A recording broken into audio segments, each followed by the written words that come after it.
இன்னைக்கு சமையல் என்னம்மா மதியம் நமக்கு? சிக்கன் கிரேவியும் தக்காளி ரசம் தான் செய்ய போகிறோம். அப்பாவுக்கு வெறும் ரசம் வத்தல், நமக்கு சிக்கன் கிரேவிலேயே சாதம் அப்படியே பிசைஞ்சு சாப்பிட்டுக்கலாம் அப்படின்னு சொல்லிட்டு. கொஞ்ச நேரத்துக்கு முன்னாடி என்ன சொன்னாங்கன்னா முள்ளங்கி சாம்பார், கோசு கூட்டு, சிக்கன் வறுத்துட போகிறேன் அப்படின்னு. இல்லை, சிக்கன் சொல்லலை நான்.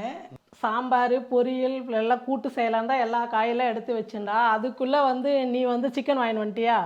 சரி, சிக்கன் வாங்கிட்டு வந்த பிறப்பு அது நாளைக்கெல்லாம் வச்சு செய்ய முடியாது. சிக்கன் 1/2 கிலோ வாங்கிட்டு வந்தாச்சு. சரி, அதனால் காய்கறிலாம் எடுத்து அப்படியே ஃப்ரிட்ஜில் வச்சுட்டு, அப்பாவுக்கு தக்காளி ரசம் வத்தல் இருக்குது, முறுக்கு வத்தல். அதை ஏற்கனவே துவையல் கொஞ்சம் இருக்குது செஞ்சது, அதை சாப்பிட்டுக்கு வர நம்ம இந்த சிக்கன் கிரேவி சாப்பிட்டுக்கலாம் அப்படின்னு சொல்லிட்டு சிம்பிளாக விட்டேன் நான். இப்போ தக்காளி ரசத்துக்கு நான் தண்ணி நல்லா கொதிச்சிடுச்சு. தக்காளி 2 கட் பண்ணி வேக வச்சுக்கலாம். தக்காளி வேக வச்சு செய்றீங்க? தக்காளி ரசத்துக்கு வேக வச்சு தான் செய்வாங்க, புளி சேர்க்க மாட்டோம். புளி போட்டால் தக்காளி கூட சேர்த்து கரைச்சிக்கும். நான் வெறும் தக்காளின்றதுனால வேக வச்சு அந்த தோலெல்லாம் எடுத்துட்டு இந்த சுடு தண்ணிலே நல்லா மசிச்சு செஞ்சால் சூப்பராக இருக்குது டேஸ்ட். இப்போ தக்காளி தோல் எடுத்துக்க மேலே. ஆமாம், இப்போ இந்த தக்காளி இந்த பக்கம் வேக வச்சுக்கலாம். நம்ம இந்த பக்கம் சிக்கன் கிரேவி செஞ்சுக்கலாம். அதுக்குள்ளே நம்ம புதுசாக வாங்கிட்டு வந்த கடாய் இது, வீடியோவில் கூட காமிச்சிருப்போம். இன்றைக்கி தான் நான் ஃபஸ்ட்டு சமைக்கிறேன் இந்த கடாயை வச்சு. சிக்கன் செய்யறதுக்காக, சிக்கனு மீன் குழம்பு இந்த மாதிரி நான்வெஜ் செய்யறதுக்காக தான் இந்த கடாய் வாங்கினது. ஃபஸ்ட்டு இன்றைக்கி தான் செய்கிறேன். கடாய் நல்லா சூடு ஏறிடுச்சு. இப்போ எண்ணெய் சேர்த்துக்கிறேன். சிக்கன் வறுவலுக்கெல்லாம் கொஞ்சம் எண்ணெய் அதிகமாக சேர்த்தா தான் நல்லாயிருக்கும். இந்த தக்காளி ரசத்துக்கு வேக வச்சிங்கல்ல, ஆமாம், இந்த தண்ணி அப்படியே ரசத்துக்கு சேர்த்துப்பீங்களா இல்லை? இல்லை, இந்த தண்ணி அப்படியே சேர்த்துக்குவேன். அதுக்கு தான் நான் கரெக்டாக வச்சுக்கிறேன். எண்ணெய் காஞ்சிடுச்சு. சோம்பு ஒரு 1/4 டீஸ்பூன் சேர்த்துக்கிறேன். அது கூடவே பெரிய வெங்காயம் ஒன்று பொடியாக கட் பண்ணிக்கிட்டேன், அந்த வெங்காயம் சேர்த்துக்கலாம். கருவேப்பிலை சேர்த்துக்கிறேன். இந்த வெங்காயமும் கருவேப்பிலை நல்லா வதங்கணும். எண்ணெயிலே நல்லா வதக்கிக்கலாம். வெயில் ஒன்றும் முடியல, ஒரு ஜூஸ் இது லெமன் ஜூஸு.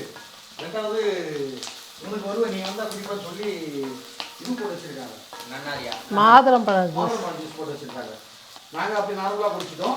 சரி, உங்களுக்கு கொஞ்சம் கூலிங்காக குடிக்கிறதுனால கூலிங்கில் ஃப்ரிட்ஜில் வச்சுருக்காங்க. இல்லை, கருவேப்பிலை நான் இவ்வளோ சேர்த்துருக்குறேன்னு சொல்லிட்டு நீங்கள் கேட்பீங்க. ஆனால் இந்த வறுவலுக்கு கருவேப்பிலை தான் ரொம்ப சூப்பராக இருக்கும். அதனால தான் நிறையா கருவேப்பிலை எண்ணெயில் போட்டு வதக்கணும்.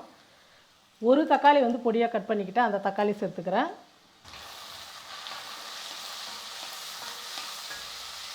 ஒரு 1/4 டீஸ்பூன் மஞ்சள் தூள் சேர்த்துக்கிறேன். நான் 1/2 கிலோ சிக்கன் வாங்கிட்டு வந்திருக்கேன். அந்த 1/2 கிலோ சிக்கனுக்கு தேவையான அளவுக்கு உப்பு சேர்த்துக்கலாம். இதெல்லாம் சேர்த்து நல்லா வதங்கட்டும்.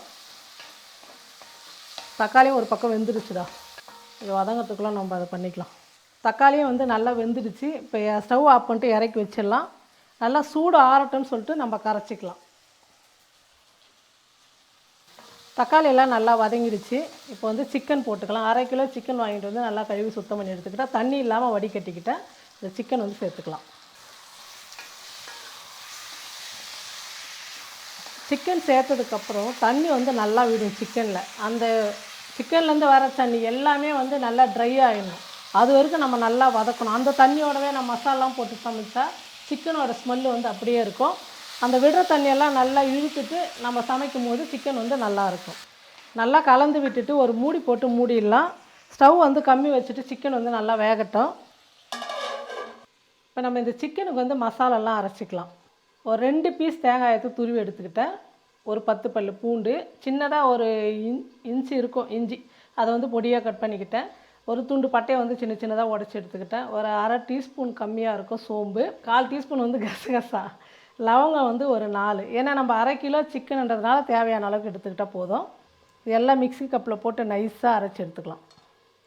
நல்லா பேஸ்ட் மாதிரி அரைக்கணும். அப்பா பார்த்துன்னுக்கிறாரு, என்னடா இவங்க சிக்கன் சாப்பிட போகிறாங்க, நமக்கு ரசத்துக்கு முட்டை கூட இல்லை ஆம்லேட்டுக்கு அப்படின்னு சொல்லிட்டு பார்த்துன்னுக்கிறாரு. எப்பவுமே முட்டை இருக்கும் ஸ்டாக், ஏன் இப்போ இல்லை? ஃபஸ்ட்டு அரைச்சிட்டு கொஞ்சம் தண்ணி விட்டுக்கும்.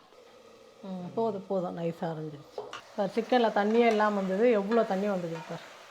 இது எல்லாமே நல்லா ட்ரை ஆகும். அதுக்குள்ளேயே சிக்கன் 3/4 பாகம் வெந்துடும். தக்காளியோட தோல் எடுத்துகிட்டு நம்ம கரைச்சிக்கலாம். பாருங்கள், சிக்கன் எல்லாம் நல்லா வதங்கி அந்த தண்ணி மொத்தமே இழுத்துட்டு எண்ணெய் மட்டும்தான் இருக்குது. இப்போ நம்ம மசாலாலாம் சேர்த்துக்கலாம். 1 டீஸ்பூன் மிளகாத்தூள் சேர்த்துக்கிறேன். தனியாத்தூள் 1/2 டீஸ்பூன் சேர்த்துக்கிறேன். ஏன்னா வெறும் மிளகாத்தூள்ன்றதுனால காரம் அதிகமாக இருக்கும். கரம் மசாலா 1/4 டீஸ்பூன் சேர்த்துக்கிறேன். நம்ம உப்பு வந்து ஏற்கனவே சேர்த்ததுனால இப்போ உப்பு சேர்க்க வேணாம், பார்த்துட்டு உப்பு சேர்த்துக்கலாம். மசாலாலாம் சேர்த்ததுக்கப்புறம் ஒரு நிமிஷம் வந்து நல்லா வதக்கிக்கலாம். மசாலாலாம் சேர்த்து நல்லா வதங்கிடுச்சு. இப்போ வறுவல் செய்கிறதுனால தண்ணி வந்து கொஞ்சமாக சேர்த்துக்கலாம். ஏற்கனவே வந்து சிக்கன் நல்லாவே வெந்துடுச்சு. தண்ணி சேர்த்ததுக்கப்புறம் மூடி போட்டு மூடிட்டு ஒரு 5 நிமிஷம் சிக்கன் வேக வச்சுக்கலாம். இப்போ ஒரு மூடி போட்டு மூடிடலாம். சிக்கன் வந்து வேகட்டும். இந்த பக்கம் வந்து நம்ம ரசம் செஞ்சுக்கலாம். தக்காளி வந்து மிக்சியில் போட்டு நல்லா நைஸாக அரைச்சி எடுத்துக்கிட்டேன். ரசத்துக்கு வந்து நான் நல்ல தண்ணி ஊற்றி தான் வந்து தக்காளி வந்து வேக வச்சேன். அதே தண்ணி ஊற்றி நான் ரசத்துக்கு வந்து தக்காளி நல்லா அரைச்சி தண்ணி எடுத்துக்கிட்டேன். இப்போ ரசத்துக்கு வந்து மசாலா வந்து ரெடி பண்ணிக்கலாம். காஷ்மீர் மிளகாய் வந்து ஒரு 5 மிளகாய் எடுத்துக்கிட்டேன். ஒரு 10-12 பல்லு பூண்டு, 1 டீஸ்பூன் வந்து மிளகு, 1 டீஸ்பூன் வந்து சீரகம், இதையெல்லாம் சேர்த்து நைஸாக அரைச்சி எடுத்துக்கலாம். நம்ம நல்லா இந்த மாதிரி கொரப்பாக அரைச்சி எடுத்துக்கிட்டோம். இது ஒரு பாத்திரத்தில் மாற்றிக்கலாம். ரசத்துக்கு வந்து பாத்திரம் வச்சு பாத்திரம் நல்லா சூடு ஏறிடுச்சு. ஒரு 2 டீஸ்பூன் எண்ணெய் சேர்த்துக்கிறேன். எண்ணெய் காஞ்சிடுச்சு, கடுகு சேர்த்துக்கலாம்.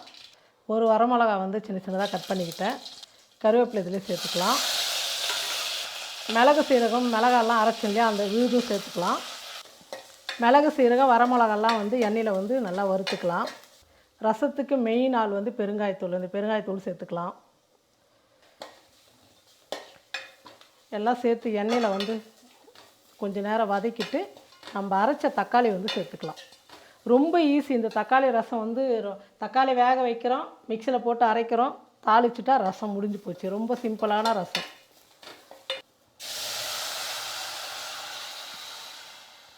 நான் தக்காளி வேக வச்ச தண்ணி எடுத்து வச்சுக்கிறேன், அந்த தண்ணியும் சேர்த்துக்கலாம்.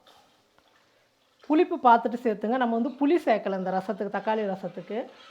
அதனால் வந்து புளிப்பு எந்த அளவுக்கு பார்த்துட்டு நம்ம தண்ணி சேர்த்துக்கலாம். ரசத்துக்கு தேவையான அளவுக்கு உப்பு சேர்த்துக்கிறேன். அப்போ இதில் ஒரு பெரிய தப்பு பண்ணிட்டேன்டா, மஞ்சள் தூள் போடவே இல்லை. இல்லை, எண்ணெயில் போட்டு இருக்கணும், நான் எண்ணெயில் போடலை. அதனால் வந்து மஞ்சள் தூள் வந்து இப்போ கொஞ்சம் சேர்த்துக்கிறேன். நான் போடலன்னா கூட பரவாயில்ல, தக்காளி கலராக தான் இருக்குது. ஆனால் மஞ்சள் தூள் போட்டால் கொஞ்சம் நல்லா இருக்குல்ல. ஒரு 1/2 டீஸ்பூன் வந்து சர்க்கரை சேர்த்துக்கிறேன்.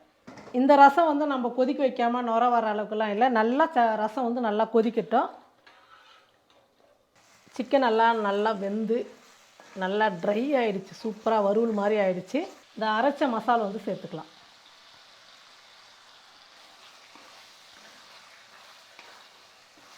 மசால் சேர்த்ததுக்கப்புறம் நம்ம வந்து தண்ணி சேர்க்க வேணாம். 1 நிமிஷத்துக்கு வந்து நல்லா வதக்கிக்கினா போதும். ஏன்னா நம்ம எல்லாமே வந்து பச்சையாக தான் அரைச்சிருக்கிறோம். கசகசா, சோம்பு இதெல்லாம் வந்து பச்சையாக இருக்கிறதுனால 1 நிமிஷத்துக்கு வந்து இந்த எண்ணெயிலே நல்லா வதங்கினா சூப்பராக இருக்கும். வறுவல் இல்லை, கிரேவி பாடுறா, இதாண்டா வறுவல். இதெல்லாம் நல்லா வெந்து வரத்துக்குள்ளே சூப்பராக ஆகிடும். உப்பு மட்டும் பார்த்துட்டு உப்பு போட்டுக்கலாம். நல்லா ட்ரையாக இல்லாமல் நார்மல் வறுவலா? ஆமாம், நார்மல் இல்லை, நான் ட்ரையாக தான் இருக்கும். உப்பும் கரெக்டாக இருக்குது, உப்பு போட வேணாம். ரசம் வந்து நல்லா கொதிக்குது. இப்போ வந்து கொத்தமல்லி வந்து பொடியாக கட் பண்ணி போட்டுக்கலாம். இறக்கும் போது கொத்தமல்லி போட்டு ஸ்டவ் ஆஃப் பண்ணிவிட்டு ஒரு குட்டியாக ஒரு லெமன் எடுத்துருக்குறேன். இதில் வந்து பாதி சைஸ் வந்து ரசம் ஆஃப் பண்ணதுக்கப்புறம் அந்த புளிப்புக்கு இது போடணும், நல்லாயிருக்கும். ஆமாம், என்னென்னமா பண்ணுற? சூப்பராக இருக்கேன்டா. என்னென்ன பண்ணுறேண்ணா, சும்மா கொஞ்சோண்டு ஒரு 1/4 பழம் இந்த மாதிரி சைடில் கட் பண்ணிக்கிட்டு அவ்வளோதான். சூப்பரான தக்காளி ரசம் ரெடி ஆயிடுச்சு. ஒரு தட்டு போட்டு மூடிடலாம். இப்போ சிக்கன் ஒரு பக்கம் வந்து ரெடி ஆகிடுச்சு. இந்த ரசத்துக்கும் காரசாரமான வறுவலுக்கும் 4 பீஸ் வச்சுன்னு ரசம் ஊற்றின்னு சாப்பிட்டா எவ்வளோ நல்லாயிருக்கும். இப்போ அதே மாதிரி பொடியாக கொத்தமல்லி கட் பண்ணி போட்டு ஸ்டவ் ஆஃப் பண்ணிடலாம்.